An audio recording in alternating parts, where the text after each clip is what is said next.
जय हिंद दोस्तों, स्वागत है आप सभी का आपके अपने प्यारे से YouTube channel BSR learning point में। दोस्तों तो आज हम लोग गोधूली के 9वें अध्याय को देखेंगे जो कि है आविन्यो, और यह एक ललित रचना है दोस्तों जो कि अशोक वाजपेयी के द्वारा रचित है। तो चलिए इस पाठ में हम लोग इसके सबसे पहले लेखक परिचय अशोक वाजपेयी के परिचय को जान लेते हैं। आज की इस वीडियो में हम लोग इसकी व्याख्या, संपूर्ण व्याख्या आविन्यो की सारांश को जानेंगे दोस्तों, तो बने रहिए वीडियो में अंत तक। चलिए यहाँ पर लेखक परिचय से दोस्तों स्टार्ट करते हैं। लेखक परिचय है यहाँ पर कि लेखक का पूरा नाम क्या है। तो दोस्तों लेखक का नाम है अशोक वाजपेयी। दोस्तों लेखक का नाम है अशोक वाजपेयी। इसका जन्म हुआ था 16 जनवरी 1941 ईस्वी में। अशोक वाजपेयी का दोस्तों जन्म हुआ था 16 जनवरी 1941 ईस्वी में, और इसका जन्म स्थान है दोस्तों दुर्ग छत्तीसगढ़। ठीक है दोस्तों, इसका जन्म स्थान, लेखक परिचय जब जानते हैं दोस्तों तो लेखक अशोक वाजपेयी का जो जन्म स्थान है वह है दुर्ग छत्तीसगढ़। उसके बाद इसका मूल निवास है दोस्तों सागर मध्य प्रदेश। तो अशोक वाजपेयी का जो मूल निवास है दोस्तों, यहाँ तो जन्म हुआ था इसका, लेकिन मूल इसका निवास यहाँ लालन पालन कहाँ हुआ दोस्तों, तो सागर मध्य प्रदेश में हुआ। उसके बाद देखिए आगे कहता है यहाँ पर दोस्तों कि अशोक वाजपेयी की माता का नाम क्या है। तो माता का नाम है निर्मला देवी और उसके पिता का नाम है परमानंद वाजपेयी। ठीक है, चलिए अब इसके प्रमुख रचनाएं को जान लेते हैं दोस्तों। इनकी प्रमुख रचनाएं क्या है। तो इनकी प्रमुख रचनाएं हैं दोस्तों, यहाँ पर आप देख पा रहे हैं इनकी जो प्रमुख रचनाएं हैं वह है शहर अब भी संभावना है। यहाँ पर देख रहे हैं इनकी प्रमुख रचनाएं हैं दोस्तों कि शहर अब भी संभावना है, एक पतंग अनंत में, और उसके बाद है तत्पुरुष, कहीं नहीं वहीं, बहुरी अकेला, कला विनोद, पूर्वाग्रह, समास और फिलहाल। ठीक है, ये सारे के सारे इनकी रचनाएं हैं जो कि बहुत ही इंपॉर्टेंट है दोस्तों। बोर्ड एग्जाम में पूछे जाते हैं कि शहर अब भी संभावना है यह किसकी कृति है। तो यह है अशोक वाजपेयी की। उसके बाद पूछा जाता है आपको तत्पुरुष, तो ये सब जो भी है, यहाँ पर समास भी पूछा गया है दोस्तों, पूर्वाग्रह भी पूछा गया है, तो ये सब पूछा जाता है। और एक पतंग अनंत में किसकी कृति है, तो यह है अशोक वाजपेयी की। तो ये सारे के सारे प्रश्न पूछे जाते हैं, तो इसको याद रखिए दोस्तों कि शहर अब भी संभावना है, एक पतंग अनंत में, तत्पुरुष, कहीं नहीं वहीं, बहुरी अकेला, कला विनोद, पूर्वाग्रह, समास और फिलहाल, ये सारे के सारे विनोद कुमार, यहाँ पर क्या कहते हैं, अशोक वाजपेयी की रचना है। ठीक है, उसके बाद देखिए दोस्तों अशोक वाजपेयी, यहाँ पर स्टार पॉइंट में है कि अशोक वाजपेयी को साहित्य अकादमी पुरस्कार, दयावती मोदी कवि शेखर सम्मान, और उसके बाद कहता है कि फ्रेंच सरकार द्वारा officer of the order of the cross सम्मान 2004 में आदि प्राप्त हो चुके हैं। दोस्तों अशोक वाजपेयी को ढेर सारे जो है सो सम्मान से, पुरस्कार से नवाजा गया है दोस्तों, जिसमें आपका आता है कि साहित्य अकादमी पुरस्कार, उसके बाद इसको दयावती कवि मोदी शेखर सम्मान भी मिला है। उसके बाद दोस्तों इसको मिला है फ्रेंच सरकार का officer of the order of cross 2004 सम्मान भी इसको प्राप्त हो चुका है, जो कि फ्रेंच सरकार के द्वारा इसको दिया गया। उसके बाद देखिए दोस्तों कहता है यहाँ पर कि इस पाठ की, कहता है दोस्तों कि इस पाठ, यह पाठ जो है आविन्यो नामक गद्य एवं कविता के संग्रह से संकलित है। दोस्तों यह जो पाठ है यह आविन्यो, यह उनके आविन्यो नामक गद्य, ठीक है, और कविता के संग्रह से संकलित है। आविन्यो दक्षिणी फ्रांस का एक मध्ययुगीन ईसाई मठ है। दोस्तों इस पाठ में जो हम लोग आविन्यो पढ़ेंगे, यह जो आविन्यो चैप्टर है वह दक्षिण फ्रांस में स्थित है और वहाँ का मध्ययुगीन ईसाई मठ है। ठीक है, उसके बाद चलिए इस ललित रचना का हम लोग सारांश जान लेते हैं दोस्तों। इसका सारांश क्या है, और फिर हम आपके लिए एक सब्जेक्टिव का लिंक देंगे और एक ऑब्जेक्टिव का लिंक देंगे डिस्क्रिप्शन में, तो उसे जा करके आप लोग देख लीजिएगा। तो चलिए फिलहाल इस वीडियो में हम लोग इसके ललित रचना के सारांश पर डिस्कस करेंगे और इसको पूरा डिटेल में जानेंगे, तो बने रहिए वीडियो में अंत तक। दोस्तों वीडियो इस बीच नहीं अपलोड हो रहा था, इसके लिए सॉरी। अब वीडियो आपको लगातार मिलेगा दोस्तों, तो बने रहिए चैनल के साथ। देखिए इसका सारांश क्या कहता है दोस्तों कि 10 वर्ष पहले, कहता है कि 10 वर्ष पहले पहली बार आविन्यो गया था। दोस्तों लेखक जो है 10 वर्ष पहले पहली बार आविन्यो गया था, और दक्षिण फ्रांस में रोन नदी के किनारे बसा एक पुराना शहर है। दोस्तों आविन्यो जो है यह दक्षिण फ्रांस में रोन नदी के किनारे, आपसे पूछा जाएगा कि आविन्यो किस नदी के किनारे स्थित है, तो आविन्यो रोन नदी के किनारे है और दक्षिण फ्रांस में स्थित है। और कितने वर्ष पहले गया था दोस्तों, 10 वर्ष पहले गया था। ठीक है, उसके बाद यह आविन्यो क्या है, तो आविन्यो एक पुराना शहर है। ठीक है, जितने भी ऑब्जेक्टिव के पॉइंट है दोस्तों उसको मैंने हाईलाइट कर दिया है ताकि आपको प्रॉब्लम ना हो। उसके बाद कहता है जहाँ कभी कुछ समय के लिए पोप की राजधानी थी। दोस्तों पोप की राजधानी थी कुछ समय के लिए, लेकिन जब लेखक गए थे तो वहाँ पर पोप की राजधानी से उसको हटा दिया गया था। लेकिन आविनियो जहाँ पर गए थे, जिस पुराना शहर में गए थे, आविनियो के जिस पुराना शहर में गए थे दोस्तों, वह पोप की राजधानी कभी हुआ करती थी। उसके बाद कहता है कि अब गर्मियों में फ्रांस और यूरोप का एक अत्यंत प्रसिद्ध और लोकप्रिय रंग समारोह कहता है और लोकप्रिय रंग समारोह हर बरस होता है। पीटर ब्रूक का विवादास्पद महाभारत पहल प्रस्तुत किया जाने वाला था। उन्होंने मुझे निमंत्रण भेजा था और कुमार गंधर्व आए थे। तो ये सारे दोस्तों कि जो लेखक जो गए थे वहाँ पर, तो लेखक इसलिए गए थे क्योंकि लेखक को निमंत्रण भेजा गया था गर्मियों में। कहता है दोस्तों, गर्मियों में फ्रांस और यूरोप का एक अत्यंत प्रसिद्ध जो है सो लोकप्रिय रंग समारोह हर बरस होता है। विवादास्पद पूर्व महाभारत पहल वहाँ पर प्रस्तुत किया जाने वाला था। इसीलिए उन्होंने क्या किया, इसको निमंत्रण भेजा था अशोक वाजपेयी को, और वहाँ पर दोस्तों कुमार गंधर्व भी आए थे, ठीक है, जो कि शास्त्रीय संगीतकार हैं, ठीक है।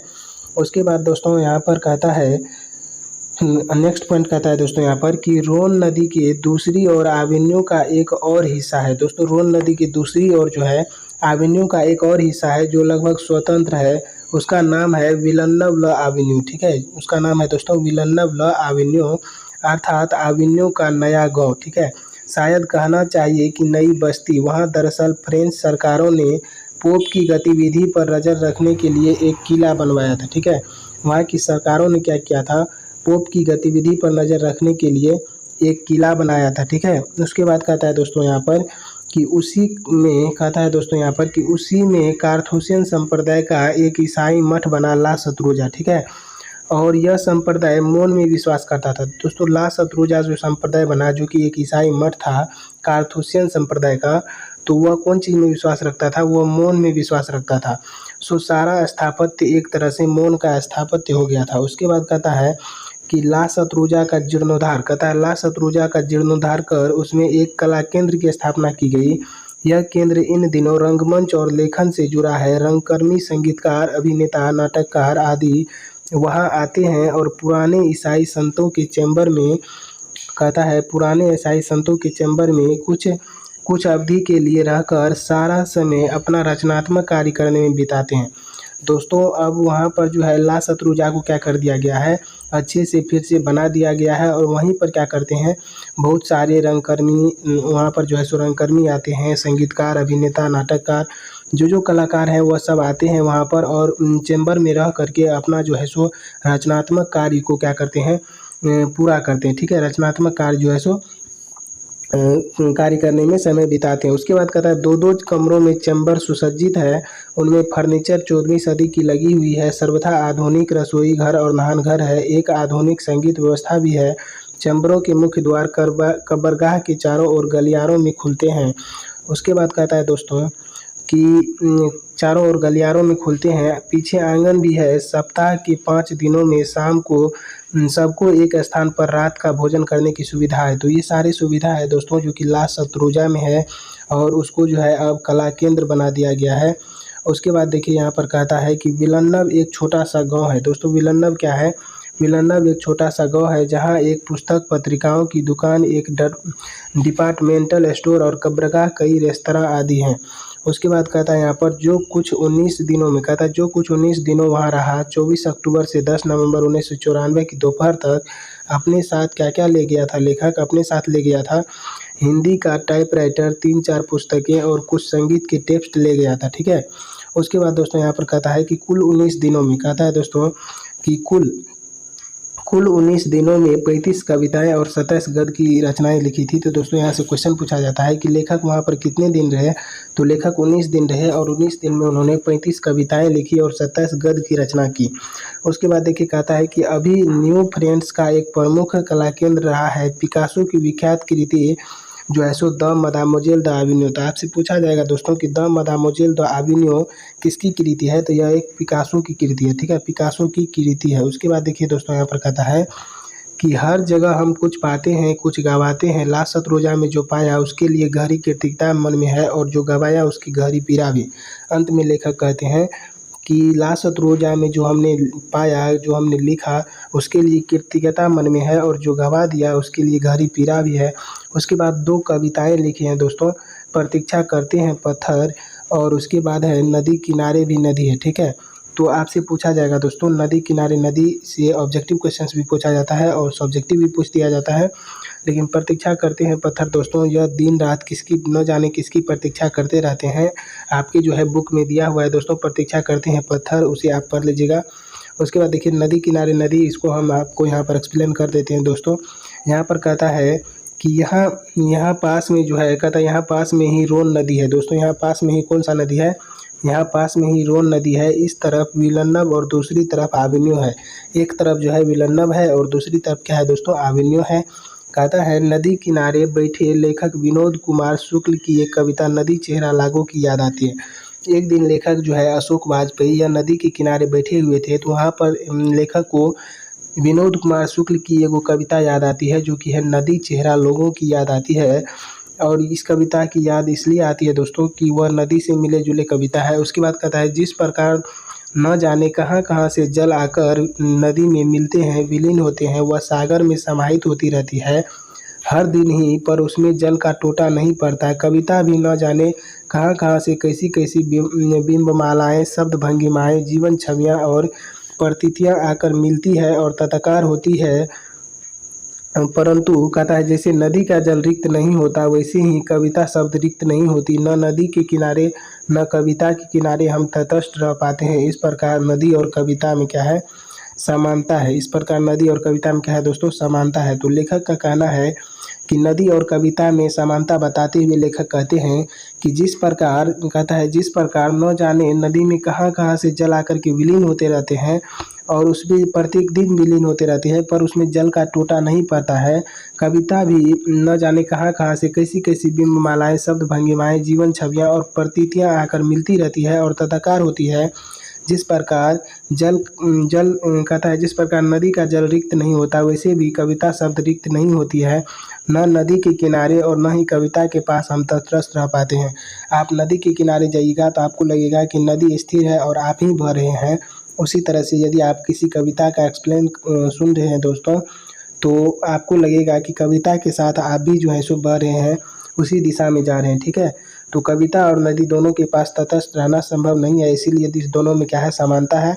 लास्ट में कवि कहते हैं कि जो है यह कविता की पंक्ति है। एक कविता कहता है कि एक कविता की पंक्ति है, कैसी तुम नदी हो, तो उत्तर हो सकता है जैसे तुम कविता हो, क्योंकि ये दोनों में क्या है? समानता है, ठीक है। तो दोस्तों इस वीडियो के माध्यम से हमने आपको इसके जो सारांश थे, जो है सो आविनों के जो सारांश थे दोस्तों, उसको हमने कवर कराया। तो उम्मीद है कि आपको यह वीडियो अच्छा लगा होगा दोस्तों। तो प्लीज़ वीडियो को लाइक कीजिए, अपने दोस्तों के साथ शेयर भी कीजिए, और चैनल पर पहली बार आए हैं दोस्तों तो चैनल को सब्सक्राइब ज़रूर कीजिए। और दोस्तों यदि आप इसका जो है सो PDF नोट्स लेना चाहते हैं दोस्तों, तो नोट्स के लिए आप टेलीग्राम ज्वाइन कीजिए। वहाँ पर प्रत्येक दिन आपको 7 बजे क्विज भी कराया जाता है दोस्तों। तो आप क्विज को भी कीजिए ताकि आपका जो है सो ऑब्जेक्टिव भी मजबूत हो जाए दोस्तों। और हम लेकर के आएंगे दोस्तों ऑब्जेक्टिव का लिंक, आपको डिस्क्रिप्शन में मिल जाएगा। उसके बाद सब्जेक्टिव का भी लिंक मिल जाएगा दोस्तों, तो उसे भी आप जाकर के ज़रूर देखिएगा। तो बने रहिए चैनल के साथ। तो मिलेंगे नेक्स्ट वीडियो में, तब तक के लिए thank you so much for watching this video. जय हिंद।